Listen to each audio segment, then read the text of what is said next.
navigate over to the general ledger. Under Setup, expand the journals and select journal names. This gives me the list of all the journals that are already available in the system. If I want to create a new one, just click New and give it a name and the type of journal. When you see the little red star, that means that there is one mandatory field, one or more mandatory fields that have not been filled in yet. You can see it right here. So my journal type is a daily journal. I can change to several other journals. I can select that I require approval and who is the person approving it. I can also set up an approval workflow if I wanted to.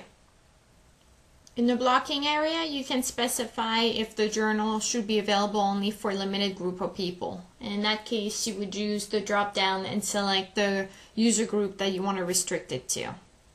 Under the voucher number section, you would select the new voucher number to be assigned to. So for example, in this case, I've selected Gen 1000.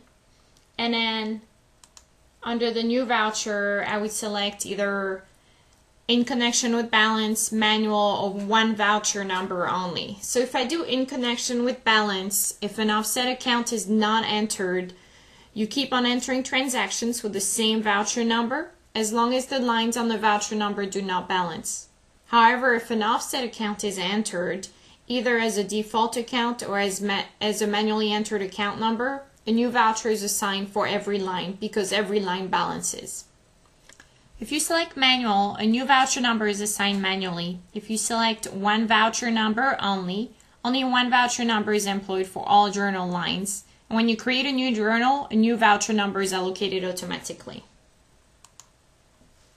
In the offset account proposal area, you specify the default offset account type for the journal name in the accounts type list.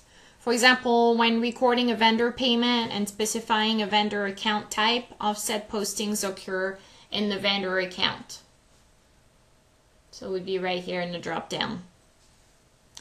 At the same time, the posting occurs automatically in the vendor summary account in the ledger, general ledger. Under the posting section, you can select your posting layer. So it could be current, operations, or tax. By default, it will go on to current.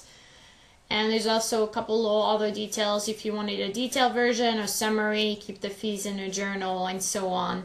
And there's also this option of delete lines after postings.